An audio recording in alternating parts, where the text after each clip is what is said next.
pimpinan pemerintahan. Pertemuan kemarin saya telah membahas sedikit tentang ruang lingkup pimpinan itu sendiri. Malam hari ini kita coba untuk memahami sedikit tentang entitas kedua dari mata kuliah ini, yaitu pemerintah dan pemerintahan, atau pemerintahan dan pemerintah itu sendiri, ya, baik dalam arti yang luas maupun sempit. Nanti sesi berikutnya kita akan coba mengintegrasikan makna kepimpinan pemerintahan itu setelah kita memahami dua entitas atau dua variabel, yaitu kepimpinan dan pemerintahan. Pada pertemuan yang lama, pertemuan yang pertama, saya telah mempelajari sedikit tentang ruang lingkup kepimpinan itu. Ya. Walaupun saya belum masuk pada konteks teori tentang kepimpinan dan apa ada batasan tentang itu, tapi saya coba perkenalkan ruang lingkup kemarin kayak dengan kepimpinan, proses itu sendiri, follower, pengikut, visi, dan seterusnya. Sekarang kita belajar akan bicara soal perintah dan pemerintahan itu.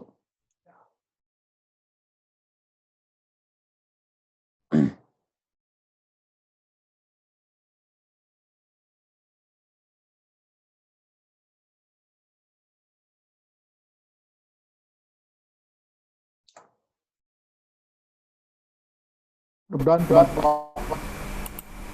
teman-teman bergabung ya.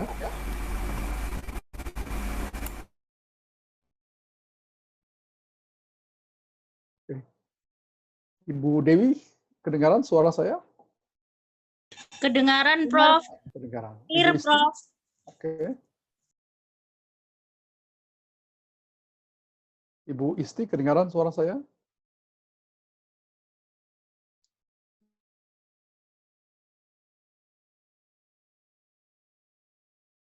Tria, Ai Rahmayanti.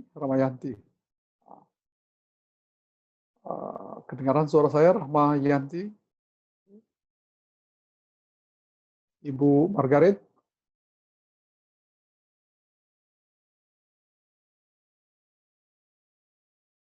Kemudian Ibu Sylvia Agustina, kedengaran suara? Oke. Absen aja, Prof. Absen, Prof. Oke. Joko Triono? Dengar, Prof. Dengar. Ajar Wisnu? Ya, Prof. Ada, Prof. Beneran. Nathan Negara? Sangat jelas sekali, Prof. Baik, terima kasih. Terima kasih, Prof. Pak Haswan Boris. Kedengaran, Prof. Kedengaran. Jelas. Pak Yus. Siap, jelas, Prof. Kedengaran. Pak Khairul, kedengaran. Kedengaran, Prof. Izin. Ya. Pak Rahman. Ya. Kedengaran, Prof. Pak Latif. Jelas, Prof. Jelas. Baik, kalau begitu saya coba untuk kita bicara soal entitas kedua atau variabel kedua dalam konteks mata kuliah ini, yaitu pemerintah dan pemerintahan, atau pemerintahan dan pemerintah. Kenapa saya buat pemerintahan duluan? Karena saya ingin lihatkan dulu ya variabel ini dalam konteks yang lebih luas, kemudian dalam arti yang sempit. Sebagai satu gejala, entitas pemerintahan itu lahir sebagai sebuah kebutuhan. Jadi tidak bisa kita memahami ya, perintah itu sebagai sebuah kepentingan ansih begitu ya.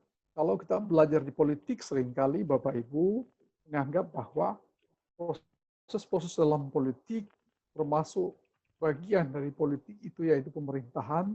Seringkali kita mendengar ya, istilah-istilah interest, kepentingan itu ya, yang dibawa oleh partai politik. Tapi di dalam konteks ilmu pemerintahan, gejala pemerintahan itu bukan kepentingan, dia merupakan satu kebutuhan. Ya. Jadi needs, ya bukan interest. Bedanya antara politik dengan pemerintahan, gitu ya. Kalau politik menganggap pemerintahan mungkin sebagai sebuah kepentingan, sehingga sirkulasi dilakukan berdasarkan kepentingan, ya penting tidak, ya. urgen atau tidak, tapi di dalam konteks atau sudut pandang ilmu pemerintahan, gejala pemerintahan itu adalah satu kebutuhan needs. Ya, kalau Bapak Ibu belajar tentang ilmu gizi, dalam gizi itu pasti ada istilah need.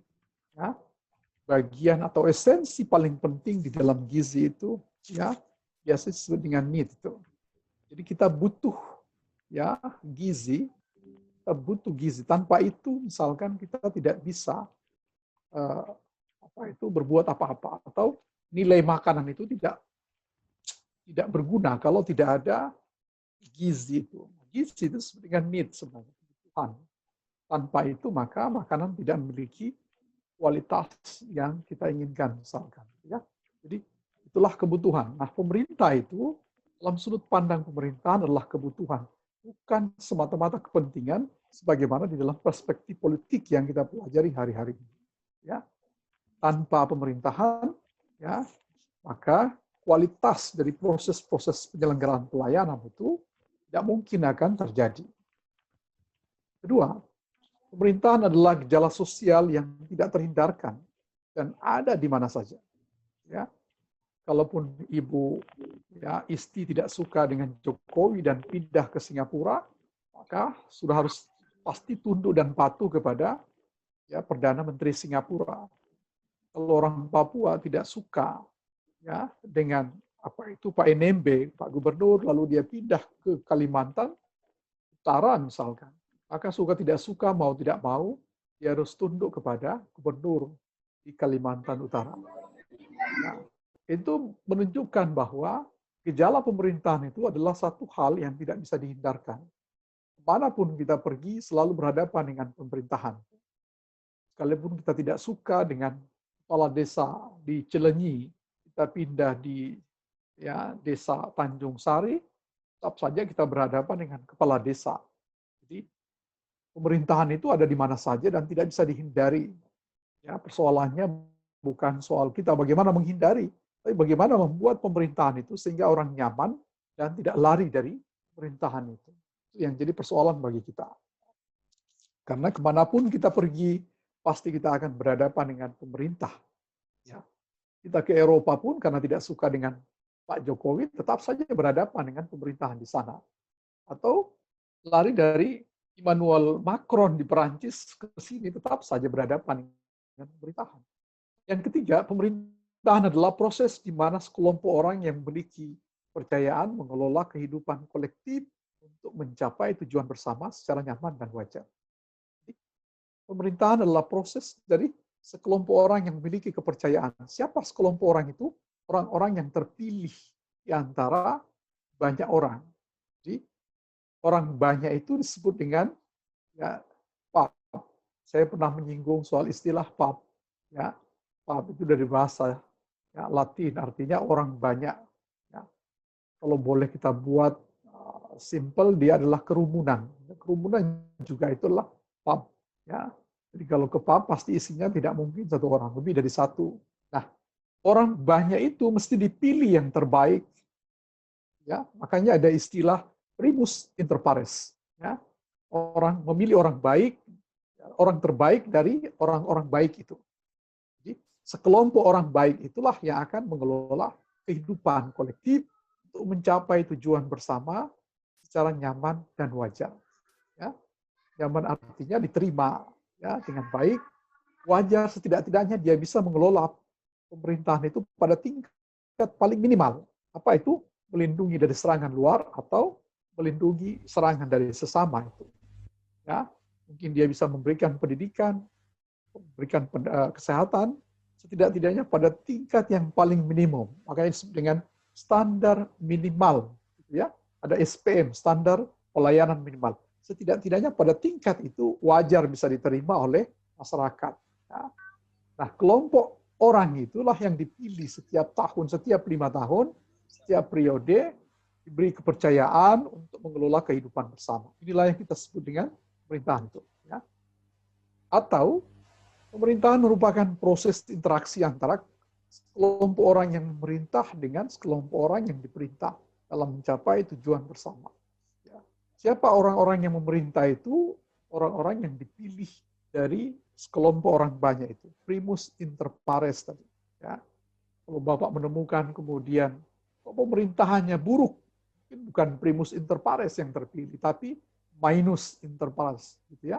Orang terburuk dari yang buruk yang dipilih, gitu ya. Bukan orang terbaik dari yang baik. Ya.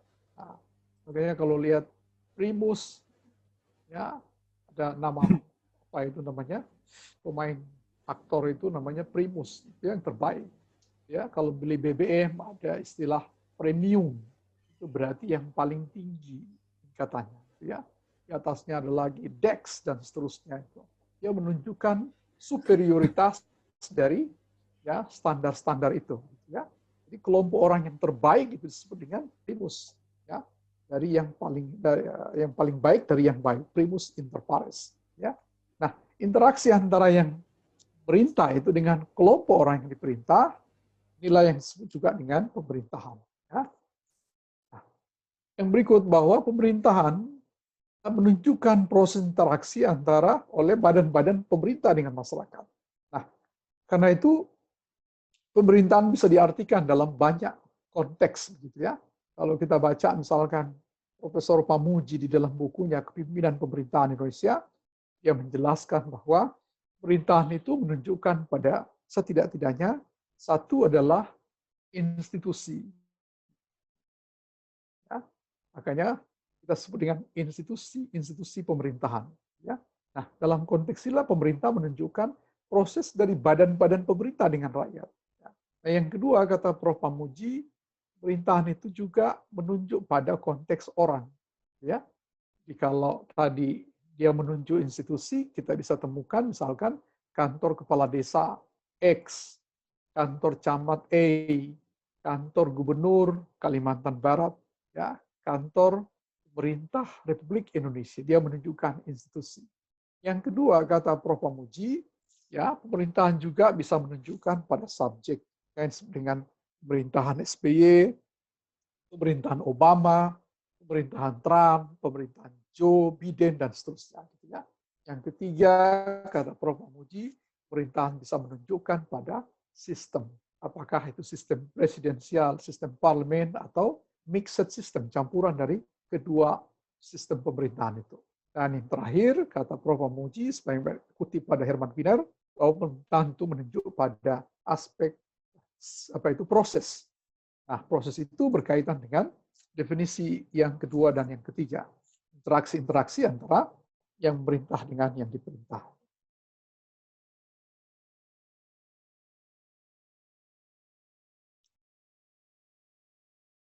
Pemerintahan adalah sekelompok orang yang melakukan tugas pemerintahan sebagai wujud dari kontrak sosial. Saya coba mengambil batasan ini dari kata John Locke gitu ya, dalam teori apa itu kontrak sosial, social kontrak, do kontrak sosial gitu ya.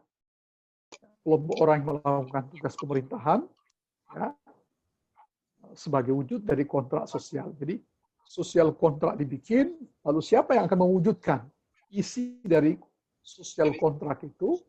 Tentu saja personifikasi dari negara yang paling konkret adalah pemerintahan.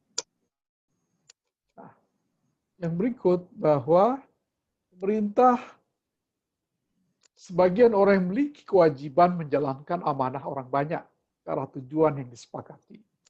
Merupakan organisasi yang dikendalikan oleh seorang, sekelompok orang, atau orang banyak. Kalau dia dikendalikan oleh seseorang, kita sebut dengan monarki, gitu ya. Monarki, mono, anarki. Mono satu, arki, aturan, hukum, rules, pemerintah, gitu ya. Karena yang bikin hukum adalah pemerintah, oleh satu orang, maka disebut dengan monarki, gitu ya. Kalau sekelompok orang, ya disebut juga dengan ya oligarki, ya. Kalau banyak orang biasa kita sebut dengan istilah demokrasi, ya, demos dan creation. Pemerintah merupakan satu-satunya organisasi tertua di muka bumi yang memiliki otoritas istimewa. Adakah organisasi lain? Ada. Tapi putusan-putusan organisasi itu seringkali dan banyak kita temukan dia tidak bersifat istimewa. Ya. Apa otoritas yang bersifat istimewa itu yang saya maksudkan dalam konteks ini adalah kekuasaan. Ya. bahwa ada organisasi lain di muka bumi ini, organisasi gereja, organisasi masjid, organisasi PSSI, organisasi dosen, organisasi pengacara, itu juga organisasi-organisasi. Tetapi putusan-putusan mereka hanya mengikat secara lokalitas, mengikat dalam konteks organisasinya, mengikat secara internal, tidak mengikat seluruhnya, gitu ya. Dan tidak memiliki otoritas yang bersifat istimewa, misalkan menghukum, membunuh, melakukan tindakan yang kita nilai sebagai satu tindakan kekerasan, tidak mungkin, gitu ya. Yang punya otoritas istimewa itu adalah pemerintah. Makanya pemerintah lah yang bisa mengatakan bahwa situasi kita dalam keadaan gawat harus siaga 1, siaga 2, siaga 3. Kondisi negara kita dalam keadaan ya memprihatinkan, apakah perlu satu standar misalkan melakukan lockdown misalkan, itu hanya pemerintah yang bisa melakukan, ya, bukan LSM, ya, bukan NGO, bukan, ya, karena mereka tidak memiliki otoritas istimewa itu. Bahkan hanya pemerintah yang bisa menutup, ya, atau membuka satu batasan-batasan dalam konteks administrasi misalkan, ya, pemerintah yang bisa mengatakan HRS, ya, boleh ini, boleh itu, pemerintah, gitu ya. Pemerintah yang bisa menurunkan, misalkan spanduk misalkan, gitu ya. Boleh nggak LSM? Boleh saja. Kelompok-kelompok masyarakat itu, ya, sepanjang diizinkan oleh otoritas pemerintah itu, ya. Kalau tidak, pemerintah bisa turun sendiri begitu. Apapun kontroversi di dalam masyarakat, tetap saja. Kalau saya ambil contoh, apakah FPI, Front Pembela Inul, bukan ya, Front Pembela Islam itu ya. Ya, apakah FPI memiliki otoritas untuk melakukan penurunan spanduk misalkan? Bisa, boleh saja, gitu ya. Di dalam konteks internalnya bisa, karena dia misalkan memasang, bisa dia turunkan, gitu ya. Tetapi siapakah yang boleh mengatakan jangan dipasang atau tidak boleh dipasang? Ya, itu adalah otoritas yang lebih tinggi dari sekedar organisasi masyarakat semacam itu. Inilah yang disebut dengan pemerintah. Dia memiliki otoritas istimewa. Pada tingkat yang paling ekstrim, dia bisa mengatakan Bapak, Ibu, dan saya dihukum mati seumur hidup dan seterusnya. Pemerintah merupakan organisasi yang memperoleh, ya, otoritas tertentu dari Tuhan dan orang banyak. Nah, batasan ini kemudian melahirkan apa yang disebut dengan, ya, model-model pemerintahan. Ya. Yang paling klasik adalah apa yang kita sebut dengan teokrasi. Teo Tuhan, Kristen, pemerintah. Ya. Pemerintahan yang lahir sebagai manifestasi wujud dari kehendak Tuhan. Ya. Sehingga muncullah istilah kedaulatan di tangan Tuhan. Daulat itu ada di tangan Tuhan. Tuhan menurunkan kepada kelompok orang yang dianggap memiliki hubungan spiritual, memahami spiritual yang kuat dengan Tuhan. Dianggap sebagai wali atau dianggap, ya, representasi Tuhan di muka bumi. Maka muncullah kemudian, ya, apa yang disebut dengan teokrasi, itu model teokrasi. Sebagai contoh misalkan Saudi Arabia, Maroko, Sudan Utara, gitu ya, atau misalkan Brunei Darussalam, ya, negara-negara yang bersifat teokrasi dengan berbagai variannya itu adalah contoh bagaimana otoritas itu dianggap atau diyakini merupakan, ya, perpanjangan dari yang maha besar Tuhan itu. Nah, otoritas yang diberikan oleh orang banyak kita sebut dengan, ya, antitesa dari teokrasi itu, melahirkan model yang kedua. Ya. Kritik terhadap kegagalan dari teokrasi muncullah kemudian, ya, orang banyak. Maka kita sebut kedaulatan bukan dari Tuhan, kedaulatan berada di tangan rakyat yang dijalankan oleh wakil-wakilnya. Muncullah istilah demokrasi sebagai antitesis dari teokrasi itu. Ya.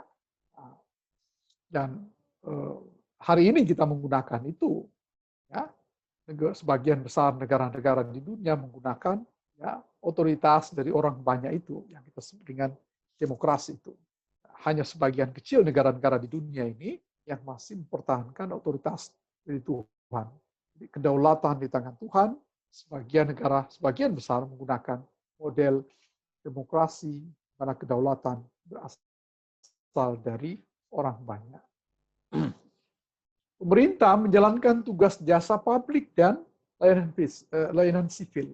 Bapak Ibu sekalian, di dalam sudut pandang pemerintahan atau dalam perspektif kybernologi, Prof. Taliji mengatakan bahwa pemerintah itu menjalankan ya, tugas jasa publik dan layanan sipil. Apa sih bedanya jasa publik dan layanan sipil sebenarnya? Gitu ya.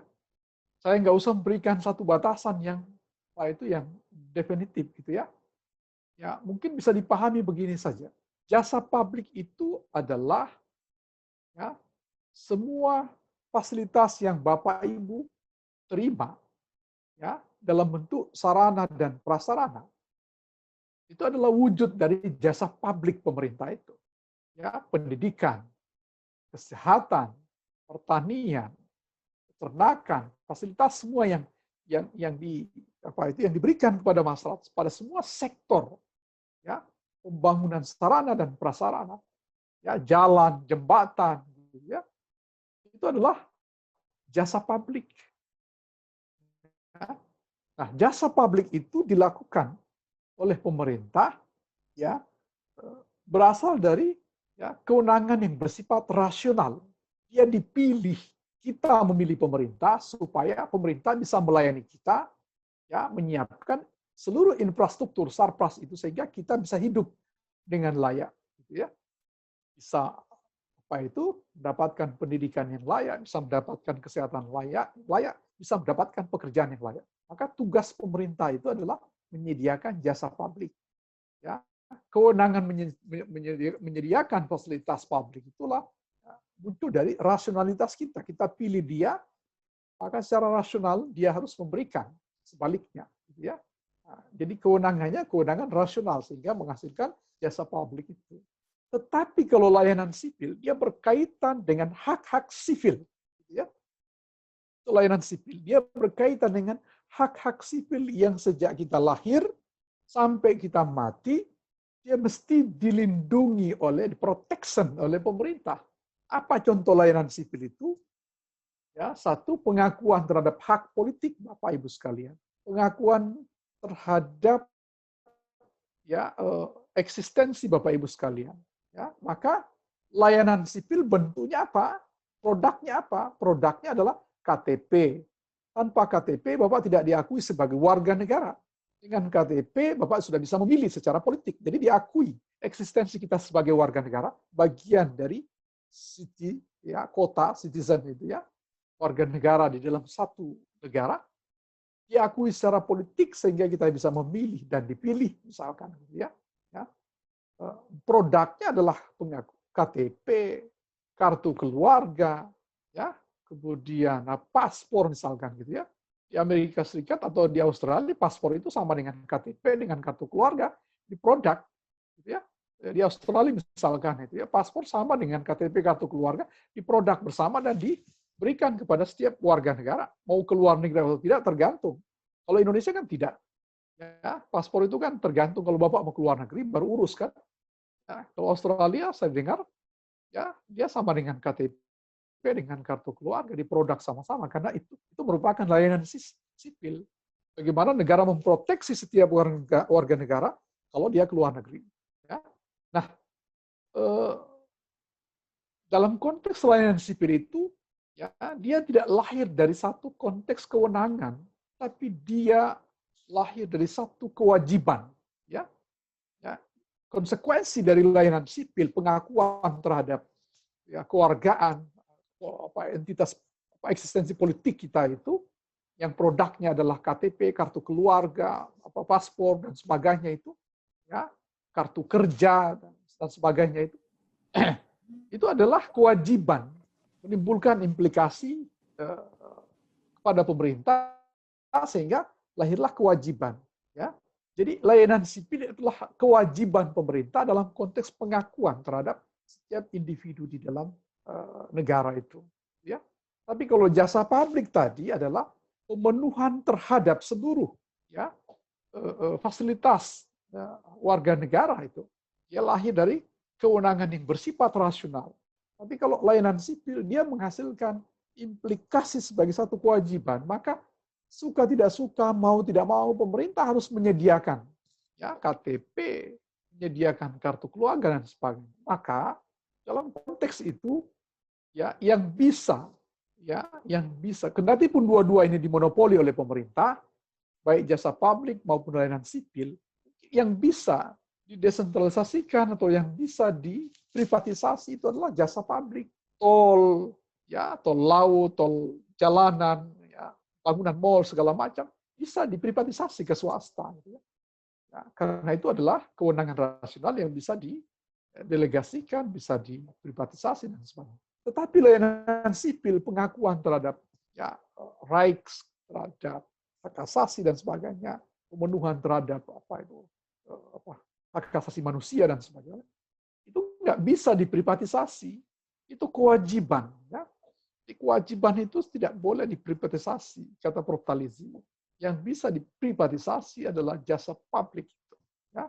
Ini penting kita bisa bedakan, Bapak Ibu sekalian, apa yang dimaksud dengan jasa publik dan layanan sipil itu. Ya. Nah, pemerintah adalah personifikasi konkret dari unsur negara. Ya, saya kira ini adalah satu batasan di dalam politik kalau kita lihat, ya politik dalam ilmu politik mengatakan bahwa entitas negara itu mengandung unsur-unsur. Satu di antara unsur negara itu adalah pemerintah.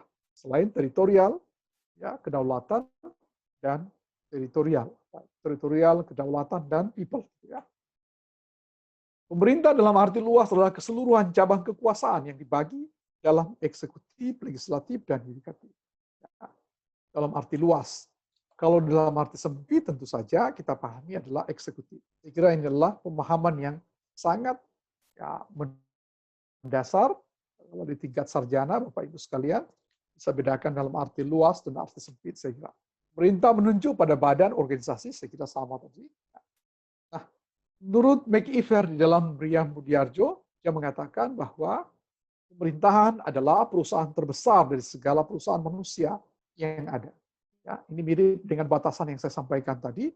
Dia adalah organisasi tertua yang memiliki otoritas istimewa bersifat kompleks. Ya. Beberapa waktu yang lalu, ya, seorang pakar mengatakan bahwa, saya lupa namanya, satu-satunya perusahaan terbesar di dunia yang efektif, ya, satu-satunya organisasi perusahaan pemerintahan terbesar di dunia yang paling efektif itu adalah Rusia katanya. Ya, Rusia itu adalah satu pemerintahan yang menggambarkan ya bagaimana bekerjanya perusahaan terbesar gitu ya. Jadi segala perusahaan manusia itu. Ada yang mengatakan seperti itu. Ya. Saya lupa namanya. Jadi saya kira ini sesuai dengan mungkin ini yang menjadi pikiran dari McIver dalam Meriam Budiarjo, ya, bahwa pemerintahan adalah perusahaan terbesar dari segala perusahaan manusia yang ada. Pemerintahan adalah peranan politik yang paling jelas dimainkan oleh orang-orang yang menciptakan, menafsirkan, dan meneguhkan. Menciptakan itu adalah legislatif, menafsirkan itu adalah eksekutif, dan meneguhkan ya, itu adalah yudikatif. Ya. Itulah peranan politik kalau kita lihat dari aspek politik.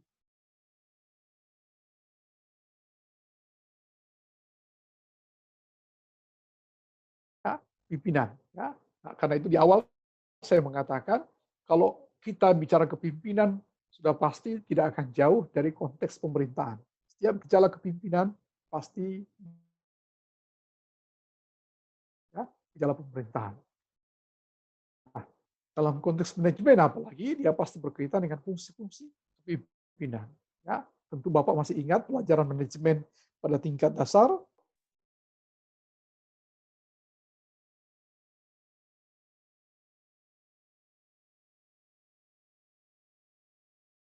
Mungkin Bapak Ibu masih ingat itu ya. Ya, memerintahkan koordinasi pengawasan. kalau kita lihat dalam perspektif manajemen. Ya, kata Carl Dance di dalam bukunya Saukani ya, yang lama, dia mengatakan bahwa penyelenggaraan pemerintahan itu ibarat orang membawa kapal di tengah samudra. Ya. Batasan ini menghasilkan kemudian satu simbol di dalam konteks pemerintahan. Kalau Bapak melihat lambang Kementerian PAN, RB, dia menggunakan kemudi kapal. Ya. Ya, kalau Bapak pergi ke Kementerian Kemenpan itu, simbolnya itu adalah kemudi kapal. Jadi sebenarnya spiritnya itu dari sini. Kata si Dutch itu, bahwa penyelenggaraan pemerintahan itu seperti membawa kapal di tengah samudra. Ya, dia butuhkan visi, dia butuhkan satu drive, ya, apa namanya, pengendaraan, dia butuhkan nahkoda, gitu ya. Nah, karena itu yang ngambil itu adalah Menpan, ya, simbol dari Kementerian PAN dan RB itu. Semestinya itu bagus dipakai oleh Kementerian Dalam Negeri, ya, sebagai apa itu poros pemerintahan, gitu ya. Sayangnya justru sampai sekarang Kementerian Dalam Negeri masih pakai ya lambang pohon beringin itu ya, tempat bernaung ya di bawah pohon rindang itu ya, yang katanya penuh dengan hantu begitu ya. Ya, seharusnya dipakai itu ya, lambang kemudi kapal sebenarnya lebih pas karena dia adalah poros pemerintahan ya, bawahi kementerian-kementerian yang bersifat sektor. Nah, pemerintahan sebagai sains, sebagai ilmu, ya, kalau kita baca lebih jauh, ya, sebagai ilmu, dia menggeluti studi tentang kinerja internal, ya, badan-badan itu dan eksternal. Ya, di luar itu dari bekerja struktur-struktur dan proses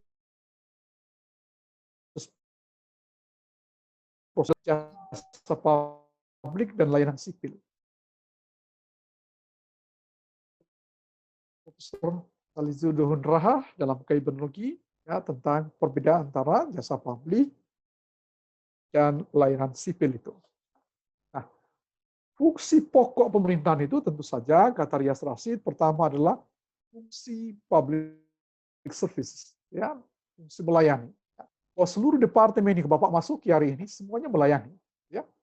Departemen kehakiman, departemen hukum, departemen apa itu sosial, departemen dalam negeri, semua departemen melayani berdasarkan fungsi-fungsinya sampai pada tingkat yang paling bawah, desa dengan seluruh ya bagian-bagian spesialisasinya semuanya bertugas melayani, ya. Maka fungsi pokok pemerintah adalah public service, ya. Apa output atau apa orientasi atau apa tujuan dari public service? Ya, tujuannya satu, menciptakan apa yang disebut dengan keadilan. Semua orang memperoleh layanan yang ya, adil, gitu ya. Jadi public service itu tujuan akhirnya adalah menciptakan keadilan. Ya. Entah itu keadilan dalam konteks yang sama atau keadilan dalam konteks yang lebih ya, luas. Ya, yaitu sesuai dengan ya, kebutuhan masing-masing. Yang kedua, fungsi pokok pemerintah itu adalah development, pembangunan. Makanya tadi ada kata Prof. Talizi, ya, pemerintahan itu berkaitan dengan jasa publik, berarti dia kaitan dengan development itu, ya, menyiapkan sarana dan prasarana, infrastruktur dan sebagainya. Ya. Tujuan akhir dari development atau orientasi yang diinginkan itu adalah menciptakan kesejahteraan. Ya. Kalau public service adalah keadilan, maka development itu adalah menciptakan itu kesejahteraan. Ya. Nah, yang ketiga adalah fungsi empowering, ya. Fungsi memberdayakan. Tujuan dari memberdayakan itu adalah menciptakan kemandirian. Ya. Jadi ujung dari public service keadilan, development adalah kesejahteraan, empowering adalah kemandirian. Ya. Dan fungsi terakhir kata Prof. Rias adalah regulation. Apa fungsi regulasi mengatur?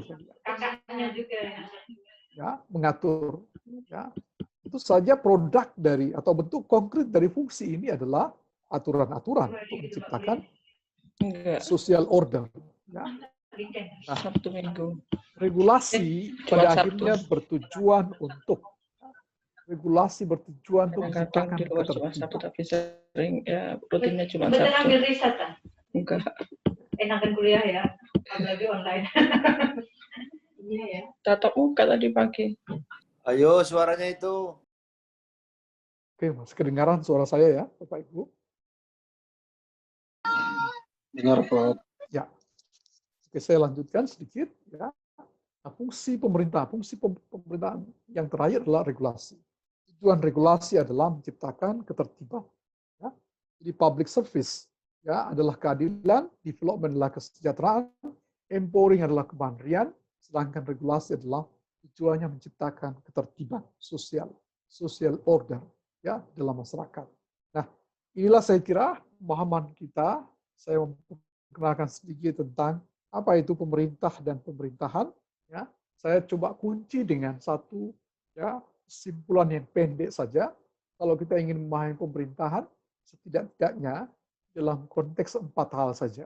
Satu adalah pemerintah berkaitan dengan subjek, pelaku, aktor.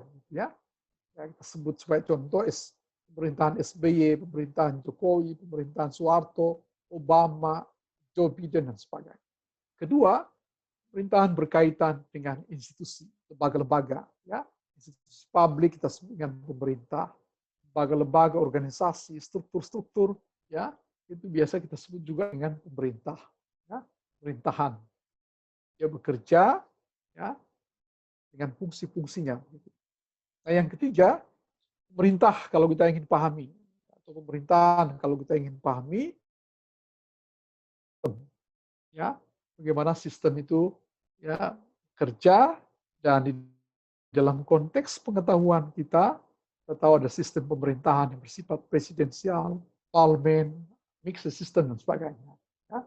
Dan yang keempat adalah pemerintahan itu bisa berkaitan dengan konteks hubungan, relasi antara yang memerintah dengan diperintah. Nah, relasi antara yang memerintah dengan diperintah dipengaruhi oleh 2 variabel penting. Satu adalah penggunaan kekuasaan, ya, bagaimana mengelola kekuasaan itu, dan yang kedua, bagaimana mengelola pelayanan itu. Jadi, relasi atau hubungan pemerintahan yang diperintah dengan yang memerintah terhubung dengan 2 variabel besar itu, penggunaan power, kekuasaan, dan pemenuhan kewajiban pemerintah maupun hak dari masyarakat. Apa yang kita sebut dengan pelayanan itu. Ya. Saya kira itu adalah intisari dari pemahaman kita soal pemerintah. Bagaimana dengan pemerintahan yang kita sebut dengan istilah governance? Itu ini adalah konteks yang berbeda. Ya, jelas ada perbedaan kalau kita bicara tentang pemerintahan dalam perspektif governance itu. Ya, kalau kita bicara governance itu lebih luas lagi, ya berkaitan dengan ya aspek-aspek tidak saja pemerintah dalam arti sempit eksekutif, tapi dia bicara juga dalam konteks masyarakat, ya. Kalau kita bicara governance, tentu kita bicara soal ya aspek-aspek yang bersifat fungsional, ya tidak bersifat hierarki. Kita akan bicara tidak sekedar struktur, tapi kita akan bicara ya fungsi-fungsi yang lebih luas. Kita tidak hanya bicara soal pemerintah, ya dalam arti sempit yang kita bicarakan malam ini, tapi dia juga berkenaan dengan partisipasi publik, ya termasuk juga para pemodal. Ya, makanya governance pasti bicara dengan 3 hal intinya, ya pemerintah, masyarakat, dengan civil society. Walaupun hari-hari ini, ya istilah governance itu berkembang juga. Dulu government, pemerintahan saja, governance 3 sektor, lalu berkembang menjadi apa yang Bapak Ibu mungkin ingat dengan istilah pentahelix, ya 5 ya variabel penting yang menentukan ya governance itu. Ya, bukan saja pemerintah, masyarakat, civil society, tapi juga humas, ya, komunikasi, ya, komunikasi dan perguruan tinggi. Ya. Nah, pentahelix juga berkembang. Sekarang ada istilah terbaru yang Bapak mungkin masih ingat, ya, kita kenal istilah collaborative governance. Ya, ya tidak saja pada 5 unsur pentahelix, tetapi 6 unsur, gitu ya. pemerintah, masyarakat, civil society, kemudian organisasi masyarakat, ya, teknologi, ya, dan perguruan tinggi. Jadi peran-peran dari sektor-sektor itu ya memperkuat ya apa yang kita sebut dengan governance itu. Ya. Tapi malam ini saya coba persempit dalam konteks pemerintah dan pemerintahan. Ya, yang saya maksud adalah lembaga dengan atau paling tidak 4 hal tadi itu. Institusi, subjek, proses dengan sistem itu. Ya, kita tidak bicara yang lebih luas lagi governance. Itu satu konsep yang lebih luas lagi. Ya, kalau ada waktu nanti kita akan singgung itu bagaimana transformasi dari bad government menuju good government dengan menggunakan konsep atau seperangkat nilai-nilai yang kita sebut dengan good governance itu. Saya kira ini sebagai pengantar kita untuk diskusi. Sebelum pertemuan ketiga kita coba menghubungkan antara dua entitas itu, kepemimpinan dan pemerintahan sebagai satu ilmu terapan dari teori kepemimpinan itu sendiri. Ya. Jadi mata kuliah pimpinan pemerintahan adalah ya mata kuliah terapan dari teori kepemimpinan sebenarnya. Ya. Nah, nanti pada pertemuan ketiga kita akan bicara sedikit teorinya saja. Nah, saya tahu di tingkat sarjana maupun S2 Bapak Ibu sudah kaya dengan itu, maka saya tidak masuk pada ya definisi-definisi yang terlalu sering kita dapatkan, misalkan di tingkat sarjana maupun di tingkat master. Saya kira itu sebagai pengantar untuk diskusi. Saya kembalikan kepada kawan-kawan. Silakan kalau ingin diskusi lebih lanjut, ya silakan. Saya kembalikan kepada ketua kelas.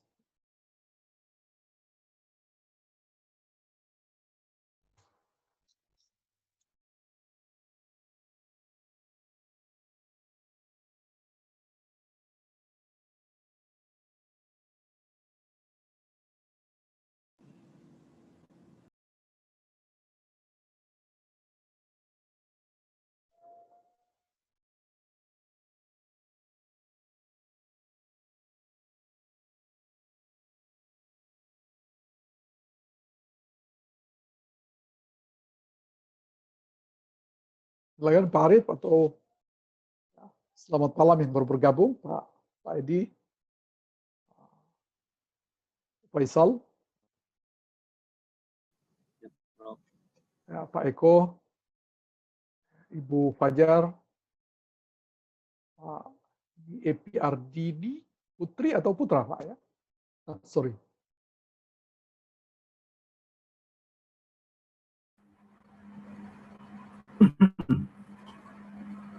Pak Haji Erlangga, selamat malam. Selamat malam, Pak.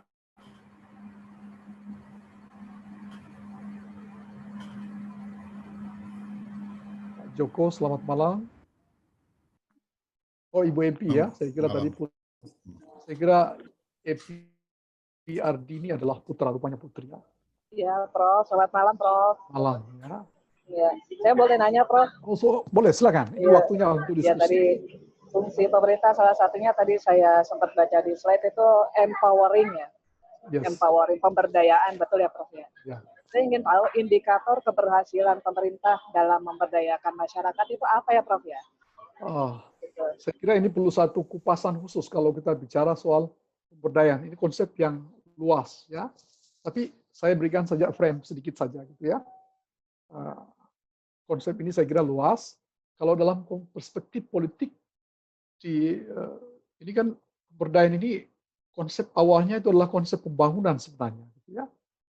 Ya, dalam teori itu teori pembangunan, development theory ya, biasanya dikembangkan konsep pemberdayaan itu. Tetapi ya pemberdayaan dalam konteks pembangunan itu ya cenderung sekali atau dominan kita lihat itu adalah konteks pemberdayaan ekonomi begitu ya. Nah, dalam perspektif pemerintahan atau dalam perspektif politik, titik tekannya bukan konteks pemberdayaan ekonomi sebenarnya, lebih pada konteks pemberdayaan politiknya gitu ya. Apa itu? Satu upaya yang dilakukan untuk melakukan transformasi bagi setiap rakyat, setiap individu ya, dari tidak tahu menjadi tahu, dari tidak sadar politik menjadi sadar politik, Dari tidak sadar haknya itu menjadi sadar dengan haknya, dari tidak peduli menjadi peduli, kata Prof. Talizi, gitu ya. Ini yang disebut dengan ya pemberdayaan dalam konteks politik pemerintahan seperti itu. Tapi kalau pemberdayaan dalam konteks ekonomi, tentu saja proyek-proyeknya sangat besar, sangat banyak itu. Ya, mulai UMKM, ya, apa itu program-program pemerintah itu saya kira pemberdayaan dalam konteks apa namanya ekonomi, saya kira, gitu ya. Nah, yang dimaksud dalam konteks ini adalah pemberdayaan dalam konteks politik adalah memampukan seseorang untuk sadar dan peduli dengan hak-hak dan kewajiban dia sebagai warga negara. Saya kira itu titik tekannya dalam konteks pemberdayaan politik pemerintahan itu, tidak dalam konteks pemberdayaan ekonomi tadi. Ya, dan saya kira ini perlu bahasan yang sangat luas, saya kira, ya, kalau kita bicara soal pemberdayaan. Tetapi ujungnya adalah dia berusaha untuk menciptakan kemandirian. Bahwa urusan tugas-tugas pemerintah itu memang kompleks, tapi tidak semua bisa dilakukan oleh pemerintah, gitu ya. Apalagi di dalam satu negara yang bersifat demokrasi, sebagian sumber daya itu telah dideliver kepada civil society, kepada masyarakat. Nah, kalau masyarakat kemudian tidak memiliki kemampuan untuk mengelola, gitu ya, maka dia menjadi sia-sia itu. Kecuali di dalam satu negara yang bersifat sentralistik, tentu saja kita tidak perlu bicara pemberdayaan. Ya, saya kira sulit kita di dalam satu negara yang bersifat otoriter semuanya diberikan oleh pemerintah, sumber daya tidak dideliver ke level masyarakat, ya 75% dikendalikan oleh pemerintah, ya tentu tidak akan bicara banyak soal konsep-konsep pemberdayaan itu. Tapi dalam sebuah negara demokrasi di mana sumber daya sebagian besar diderivasi kepada masyarakat, maka fungsi pemerintah adalah memberdayakan masyarakat sehingga dia mampu mengambil peran di dalam konteks sumber daya yang diberikan itu. Ya, itu sebenarnya tujuannya. Sekarang kalau ditanya apakah indikator dari pemberdayaan itu, kalau pemerintah sudah menderivasi sebagian sumber daya kepada masyarakat, sumber dayanya kepada masyarakat untuk dikelola atau membuka akses yang besar pada masyarakat untuk ikut berpartisipasi, lalu masyarakatnya tidak ikut berpartisipasi, tidak peduli, tidak care dengan semua yang sudah diberikan oleh pemerintah, saya kira di situ indikator kegagalan dari kemandirian. Tidak ada kemandirian, gitu ya. Kalau dalam konteks ekonomi kan mudah sekali melihatnya. Ya, sebagai contoh-contoh misalkan di zaman Orde Baru, ya, Orde Baru percaya, ya, Soeharto percaya bahwa untuk memampukan masyarakat itu, ya, perlu diberikan ikan. Maka muncullah kemudian banpres, bantuan presiden, bentuknya adalah sapi-sapi itu, sapi Bali dikasih kemana-mana gitu ya. Apa yang terjadi? Ya, sapinya hilang, ya, tidak bisa ditemukan lagi setelah kemudian sekian generasi dari sapi itu. Lalu pemerintah berpikir, oh jangan berikan apa itu ikan, sebaiknya berikan kail. Maka muncullah kemudian ya upaya pemberdayaan itu dengan apa itu subsidi, ya apa itu kail. Ya, berikanlah cara untuk ya bagaimana apa itu mengelola atau membudidayakan atau menternakkan itu ya sapi. Tidak usah kasih sapi, ya kasih saja ilmu dia supaya bagaimana dia bisa mengembangkan atau dikasihlah modal sedikit, gitu ya. Tapi ternyata itu juga gagal. Muncullah kemudian apa itu apa namanya usaha simpan pinjam, usaha ekonomi desa simpan pinjam dan sebagainya. Itu juga gagal, ya. Jadi ikan dikasih gagal, kail dikasih juga dia malah salah mancing, ya memancing di air keruh malah gitu ya, yang naik bukan apa ikan malah ya sandal dan sebagainya gitu ya, mungkin ada kesalahan itu. Lalu kemudian orang berpikir kalau ikan gagal, kail juga gagal, ya oh kalau begitu dua-duanya aja. Bagaimana mendidik masyarakat itu supaya bisa mengembangkan potensi ekonominya. Berikan sedikit modal, berikan juga cara untuk mengelola modal, dan sebagainya. Maka muncullah program-program yang Bapak Ibu lihat sekarang itu, macam-macam di masyarakat itu. Hampir semua sektor, departemen juga melakukan itu. Ya. Nah, itu dalam konteks ekonomi. Kalau mengukurnya kan mudah saja itu, berhasil tidak program itu. Ya. Tetapi kalau dalam konteks politik, mengukurnya adalah seberapa banyak sumber daya ya, yang diberikan oleh pemerintah kepada masyarakat, akses untuk berpartisipasi. Ya. Yang kedua, apakah masyarakat ikut mengontrol pemerintah? Tidak. Ya. Kalau diberikan akses yang luas, zaman pemerintahan Orde Baru yang otoriter, tidak ada akses masyarakat untuk ikut berpartisipasi mengontrol pemerintah. Sekarang diberikan, ya, musrembang juga diberikan kesempatan, ya, mengawasi pemerintah juga diberikan kesempatan. Nah, pertanyaannya adalah apakah civil society atau masyarakat itu punya kemampuan melakukan itu? Kalau diberikan akses lalu tidak mampu, berarti ada kegagalan di dalam memampukan mereka untuk melakukan kontrol, gitu ya. Itu ukurannya di dalam konteks politik kalau melihat pemberdayaan itu. Kalau konteks ekonomi kan tinggal dilihat saja program-program itu jalan tidak. Saya kira itu respon dan catatan saya, Ibu Evi. Izin, Prof. Silakan. Fajar, Prof. Silakan. Bertanya, karena saya juga menurut saya pembahasan tadi mengenai fungsi pemerintah itu namanya dari sisi apa yang dilakukan dan kemudian kebermanfaatannya kan, apalagi didukung oleh dana sedemikian besar, seharusnya memang memberikan impact yang lebih besar daripada sektor private sebenarnya. Apalagi dengan fungsi-fungsinya yang tujuan akhirnya adalah pelayanan mungkin, sehingga kemudian hal-hal yang tidak bisa dilayani oleh sektor yang lain seharusnya dengan otoritas yang dimiliki, yang tidak dimiliki oleh lembaga manapun, itu bisa memberikan dampak.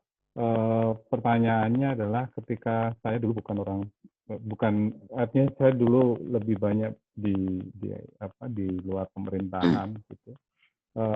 Pada saat yang sama saya bergabung gitu, respon dari teman-teman yang menarik, tadinya hanya hal biasa, tapi dengan kuliah kali ini jadi pertanyaan buat saya, harus siap disalahkan. Dan fakta selanjutnya, nampaknya pemerintah dimanapun, di setiap era manapun, memang harus terlihat salah gitu, Prof. Menjustifikasi banyak hal, dan memang harus salah akhirnya gitu. Pertanyaan saya, Prof, mungkin boleh diberikan masukan ke kami, ke saya. Apakah betul pemerintah itu memang harus diposisikan sebagai pihak yang salah, yang harus dikritik, dan kemudian dihadapkan pada kondisi yang mengintrospeksi sendiri, gitu.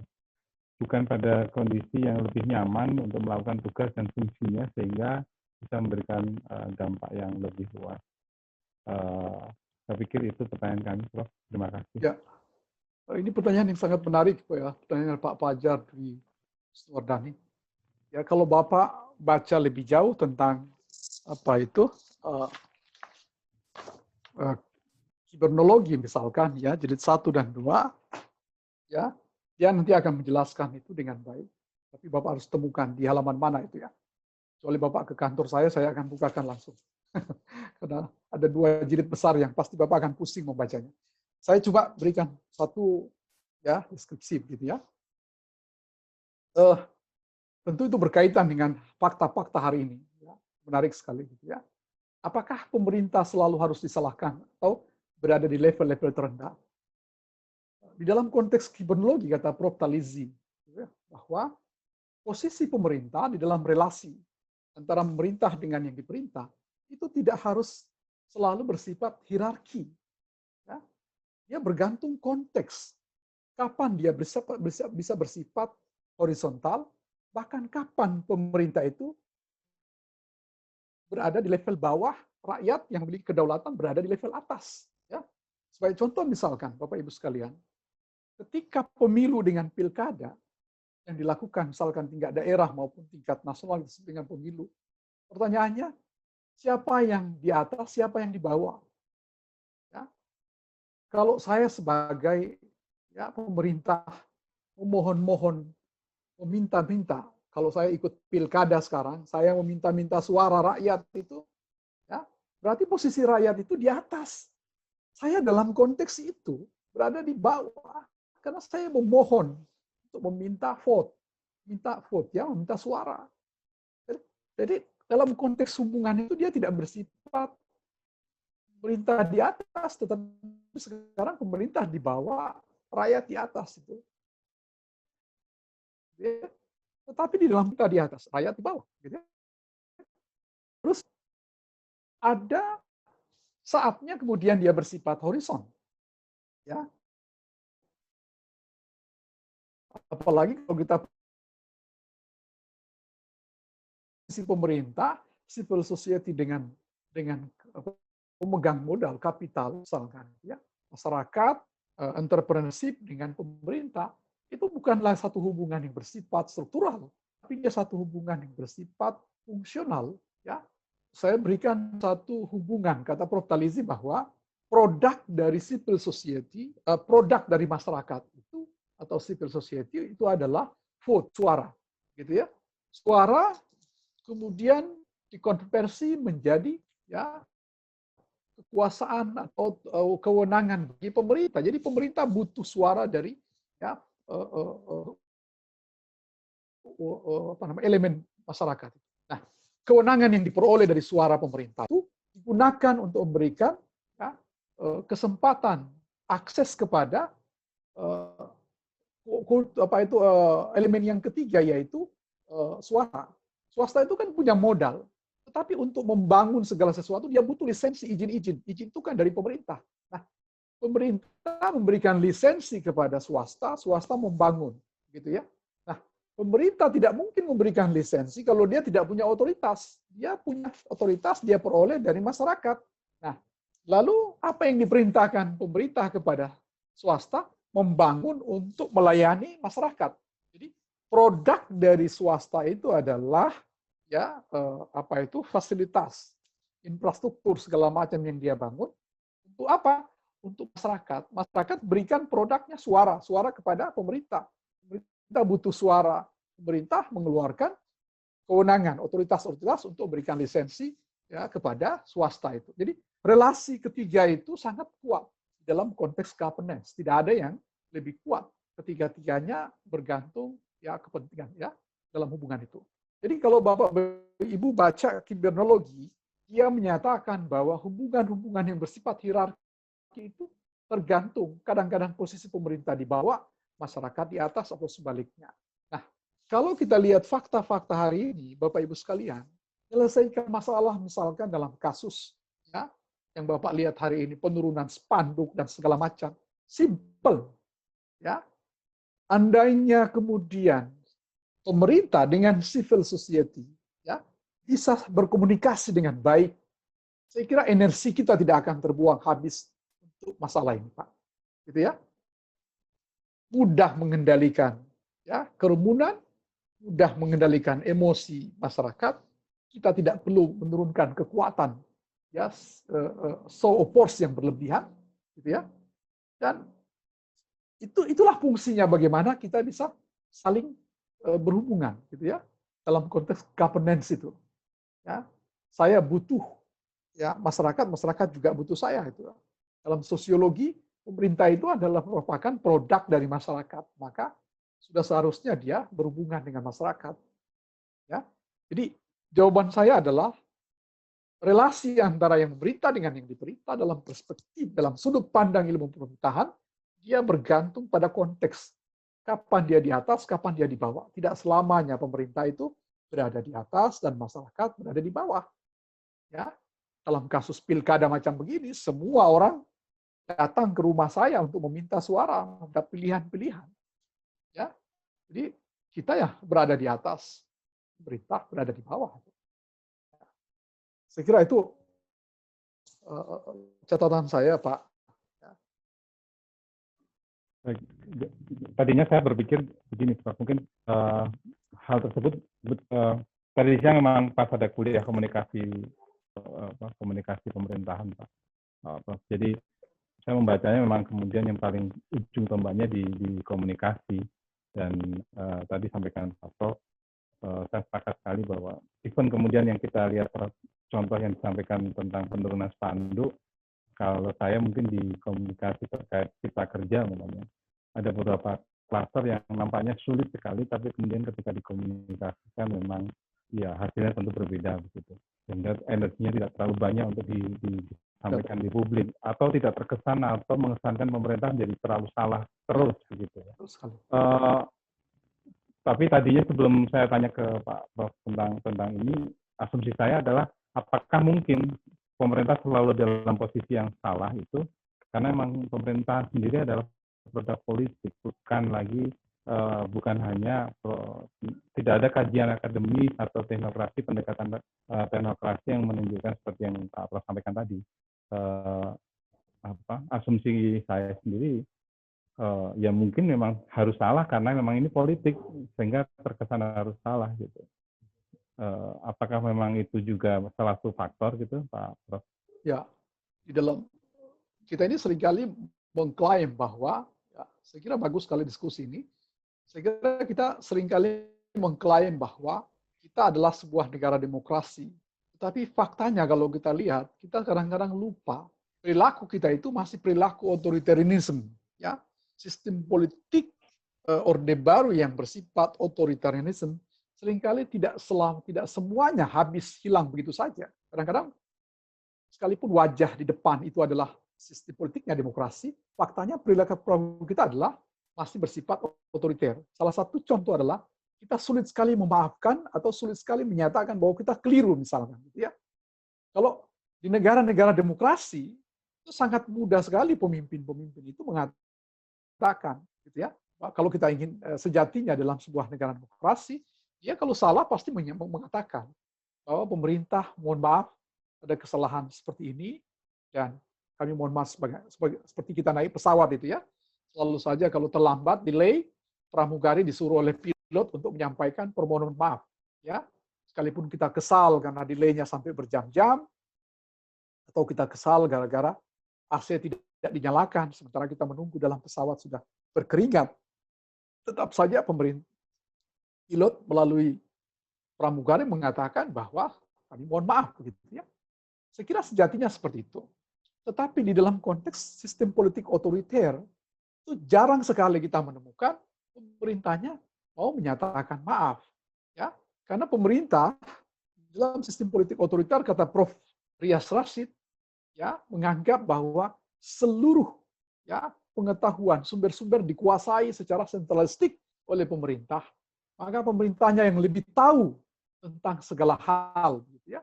Nah, itu prinsipnya. Tetapi dalam satu negara demokrasi, sebagian sumber daya dari pemerintah itu telah dipastikan kepada civil society, kepada masyarakat. Maka selayaknya kita juga memahami bahwa seluruh informasi tidak bisa lagi kita anggap hanya diketahui oleh pemerintah semata-mata. Masyarakat punya informasi, ya, pihak ketiga, swasta juga punya informasi, gitu ya, yang bahkan kecepatan dari pengetahuan infrastruktur masyarakat itu jauh lebih cepat dan jauh lebih banyak, jauh lebih kaya dibanding pengetahuan dari pemerintah. Sekalipun pemerintahlah yang memiliki sumber daya yang lebih perfect, yang lebih sempurna. Bapak bisa bayangkan kalau dalam konteks komunikasi pemerintahan itu ada yang disebut dengan client, ada yang disebut dengan floor, atau istilah Prof. Taliji, official dan floor. Official itu adalah pemerintah, floor itu dianggap sebagai ya, masyarakat. Dia mengatakan bahwa hanya official atau pemerintah lah yang mengendalikan dan punya sumber daya yang paling perfect. Kalau kita ibaratkan hari ini, Bapak coba bayangkan, apa yang tidak bisa dikendalikan oleh pemerintah? Senjata bisa dikendalikan lewat tentara, ya, polisi bisa dikendalikan, gitu ya. Informasi seluruh televisi bisa dikendalikan ya oleh pemerintah. Yang muncul wajah pemerintah kalau pemerintah mau. Apalagi mayoritas di parlemen yang menguasai media itu adalah pemerintah. Coba TV apa yang tidak dikuasai? Jadi official atau government itu dia menguasai lebih banyak sumber daya dibanding floor, dibanding klien itu yang sangat terbatas akses dia terhadap sumber daya komunikasi itu. Nah, saya kira ya kalau saya melihat fakta hari ini, kita seringkali berwajah demokrasi, tetapi tindakan-tindakan kita seringkali kita masih ya terkenang dengan model-model otoritarianisme itu. Makanya yang muncul adalah statement-statement yang mungkin sekali menurut masyarakat itu dianggap ya berbau ya apa itu otoriter gitu ya. Padahal simpel aja. Misalkan nurunin spanduk itu kan tidak perlu harus mengirim ya Kopassus, mengirim misalkan apa itu Sampaikan pasukan. Pangdam.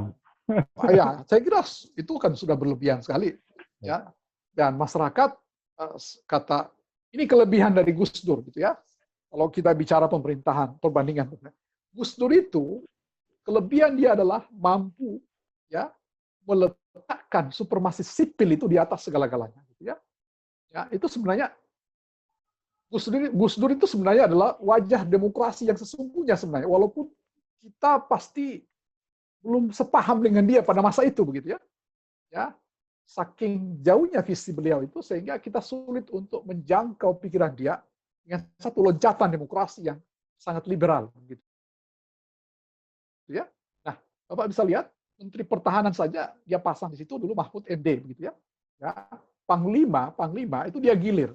Angkatan darat selesai, angkatan udara, angkatan laut semua. Ya. Gus Dur itu meletakkan supremasi sipil di atas segala-galanya gitu ya. Ya. Dan dia melayani sipil itu dengan cara sipilin gitu ya, sipilis gitu ya. Dengan cara yang benar-benar satu wajah demokrasi sebenarnya. Cuman kita belum siap karena kita transisi dari sistem otoriter ke demokrasi yang loncatannya sangat jauh sehingga terjadi dinamika yang kuat sehingga Gus Dur juga terpental ya dari aras pemerintahan itu sebenarnya. Tapi hakikatnya kalau kita lihat sebenarnya dia ingin meletakkan itu. Nah, hari-hari ini kita sebenarnya seperti terjebak dalam satu ya apa itu kenangan masa lalu saya kira gitu ya. Sekalipun kita mengklaim kita ini adalah satu negara demokrasi, ya, ya itu yang bisa saya lihat dalam fenomena hari-hari ini, Pak Fajar. Terima kasih, Prof. Ya, terima kasih. Yang lain silakan. Masih ada waktu kurang lebih 5 menit lagi barangkali itu ya, 10 menit lagi. Silakan. Ketua kelas malam ini ada hadir? Tidak? Ada terusan, Prof. Prof, silakan, Pak Joko. Ya, saya menangkap dalam demokrasi ini ada juga otoritarianisme itu justru dari masyarakat gitu ya, karena terlalu bebasnya gitu ya, karena terlalu bebasnya demokrasi, jadi kadang-kadang menurut saya itu ya lebay lah gitu ya. Itu yang kita kadang-kadang malah di tempat demokrasi, pusatnya demokrasi pun nggak sampai seperti itulah gitu ya, kayak Amerika atau apa, tetap kita memperhatikan masalah hukum atau aturan-aturan atau tata masyarakat yang lebih baik gitu. Tapi justru kita saat ini kalau ditangkap adalah kesannya itu berlebihan lah gitu.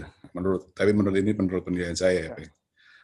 Bagaimana menurut pendapat Pak Prof? Terima kasih. Ya, terima kasih Pak Joko. Jadi kalau kita bicara 3 elemen penting tadi, government, pemerintah, kemudian swasta, kemudian masyarakat, gitu ya. Swasta itu kita anggap civil society lah, gitu ya, masyarakat, government. Ya, tidak bisa juga ya kita menyandarkan pemerintahan ini semata-mata pada konteks kesadaran pemerintah, nggak bisa. Ya. Nah, elemen lain, civil society dan masyarakat juga dibutuhkan kesadaran yang sama. Ya, nggak bisa. Betul apa yang kata Pak Joko itu. Ya, di Amerika Serikat itu, Bapak Ibu sekalian, ini ibarat main sepak bola. Makanya kata si Locke itu ketika dia mengkritisi ya absolutisme negara oleh Hobbes, ya, dia mengatakan nggak bisa. Ya, kalau kita ingin ingin demokrasi yang kita ingin terapkan, kita juga membutuhkan ya kesadaran yang kuat dari masyarakat. Nggak bisa kalau kita mau menuju demokrasi itu ya syaratkan harus kuat juga civil society dengan masyarakat itu. kalau kita ingin ke demokrasi, lalu dilanjutkan dikembangkan gagasan Locke itu oleh siapa namanya, J. Rousseau, kemudian Immanuel Kant dan sebagainya. Ya. Bapak Ibu sekalian, di dalam permainan sepak bola itu kita boleh menendang kemana saja. Ya, wasitnya misalkan pemerintah. Ya, rakyat itu adalah pemain. Ya, berhadapan semua ingin menggolkan tujuan masing-masing. Gitu ya. Atau penonton itu adalah rakyat misalkan. Ya, pemainnya itu adalah ada presiden, wasit, kemudian ada menteri-menteri, pemain-pemain semua itu di dalam lapangan, ya, partai dan sebagainya. Tetapi batasan pemerintah civil society masyarakat itu udah ada garisnya, dan di situ dibutuhkan kesadaran yang tinggi. Nggak bisa kesadaran kita harapkan hanya pada government. Tadi saya mengatakan ke Pak Fajar, kita butuh kesadaran pemerintah untuk mengubah cara berpikir otoriter ke cara berpikir yang bersifat demokrasi. Tetapi tidak bisa kita berharap pada elemen government saja. Butuh kesadaran juga pada civil society dan pada masyarakat. Ya, seperti permainan sepak bola itu. Nggak bisa kemudian kita membiarkan kemudian masyarakat yang tidak terdidik tadi itu berkeliaran kemudian merusak, itu tentu tidak mungkin. Ya, maka kata Prof. Taliji di dalam bukunya Kriminologi, dia mengatakan tugas kita memberdayakan masyarakat itu adalah tadi mendidik dia agar sadar hukum, mendidik dia agar peran dia itu di mana posisinya. Gitu ya. Tidak bisa kemudian masyarakat yang bodoh, ya, yang tidak memiliki kemampuan memerintah itu, kata Sokrates begitu ya. Kalau Sokrates mengatakan, jangan serahkan pemerintahan itu pada masyarakat yang tidak memiliki kemampuan. Ya, bahkan dungu, kata si Sokrates, dungu, bodoh gitu ya. Ya, mengelola pemerintahan itu bisa bahaya. Ya. Yang muncul bukan demokrasi tapi mobokrasi itu. Ya. Jadi aturan kesadaran hukum, ya, itu penting pada dipahami oleh civil society dengan masyarakat. Ya. Tidak bisa kemudian hanya berharap kesadaran, ya, demokrasi itu hanya pada pemerintah, nggak bisa. Ya. Jadi tidak keliru apa yang dibayangkan oleh Pak Joko maupun Pak Fajar. Jadi kalau Pak Fajar itu menginginkan agar pemerintah itu berubah begitu ya. Kalau Pak Joko menginginkan supaya masyarakat juga berubah, betul, tidak ada yang keliru. Gitu ya. Swasta juga harus berubah. Gitu ya. Pemodal itu juga harus berubah. Ya. Jangan sampai modal dia itu salah dia gunakan, Bapak Ibu sekalian. Ya. Kalau Bapak lihat sekarang, coba lihat.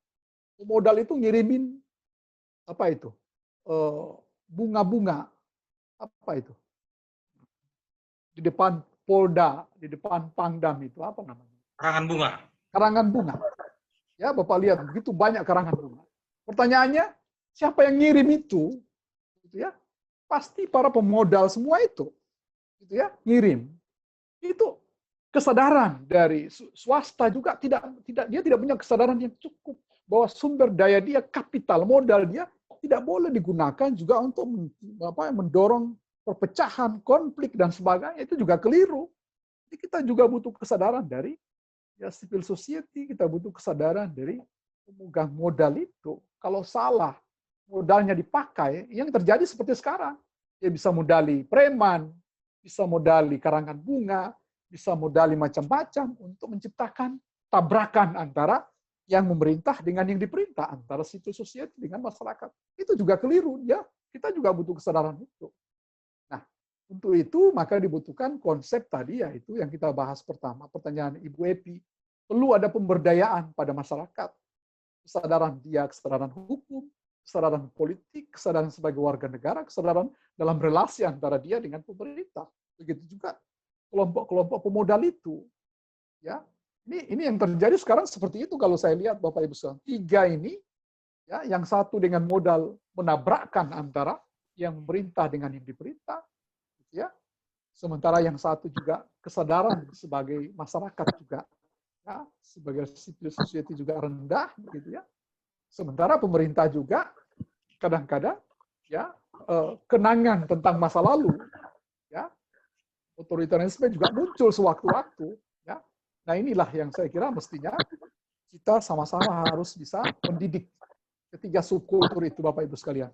Tanggung jawab kita sebagai pembelajar di bidang ilmu pemerintahan memahami peran ketiga subkultur tadi dan bagaimana memainkan relasi-relasi di antara ketiganya sehingga tidak terjadi tabrakan.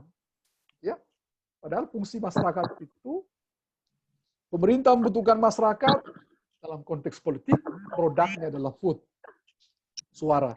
Suara dikonversi menjadi kursi-kursi, dikonversi menjadi jabatan-jabatan, dikonversi menjadi pengelolaan sumber daya. Sumber daya ada pada swasta. Pemerintah memberikan lisensi atas kewenangan yang diberikan oleh masyarakat.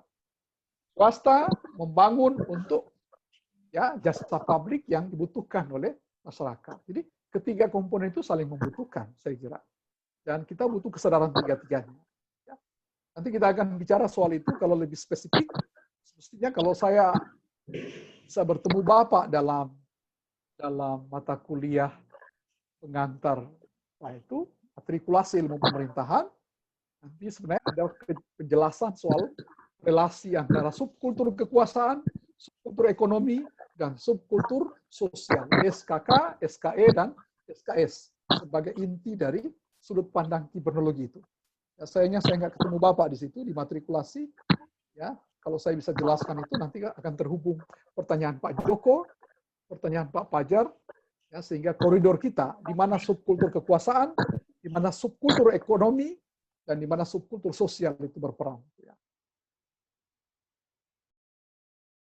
Saya kira itu, Pak Joko. Terima kasih, Prof. Masih ada catatan lain, Pak? Pak Ketua Kelas, selamat malam, Pak Iwan. Selamat malam, Prof. Selamat malam, Prof. Masih ada pertanyaan? Malam, Prof. Siap, malam. Sementara belum, Prof. Sementara belum, Prof. Oke. Baik, Bapak Ibu sekalian, kalau tidak ada pertanyaan, kuliah kita akhiri dulu sampai dengan hari malam ini. Terima kasih atas kehadiran Bapak Ibu yang telah mengikuti kuliah ini. Mohon maaf jika ada yang kurang. Kita ketemu pada pertemuan ketiga, ya, berkaitan dengan kepemimpinan pemerintahan itu. Pertemuan pertama kita sudah bicara soal kepemimpinan dan ruang lingkupnya. Pertemuan malam ini kita bicara soal pemerintah dan pemerintahan, relasi-relasi di antaranya. Dan insya Allah nanti pertemuan ketiga kita bicara kepemimpinan pemerintahan itu sendiri dalam dua variabel yang terhubung itu. Terima kasih. Assalamualaikum warahmatullahi wabarakatuh. Dan selamat malam. Waalaikumsalam warahmatullahi wabarakatuh. Terima kasih, Prof. Terima kasih, Prof.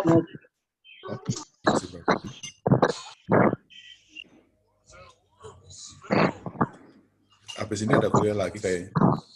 Ada Pak Joko yang ngisi kuliah. Dari Malang ngisi kuliahnya Joko ya? Kuliah dari Ustaz Nata. Kuliah Ustaz Nata. Atau Ustaz Boris? Ustaz Boris yang ngisi ya? Pak MJ lah, Pak MJ.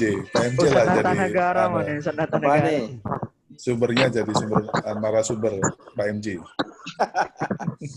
Wah, Bang Ubirlian itu mantap betul itu Bang Ubirlian. Bang Obiran, makan apa tuh Bang Obiran? Pak Jumadi apa kabar Pak? Pak Joko di Malang nih ya Pak. Pak Joko. Semua teman-teman. Di Malang Pak. Dari Lembang kok nggak turun. Di Malang ya. Gimana Pak? Dia liburan ya Pak. Iya liburan. Wah, baru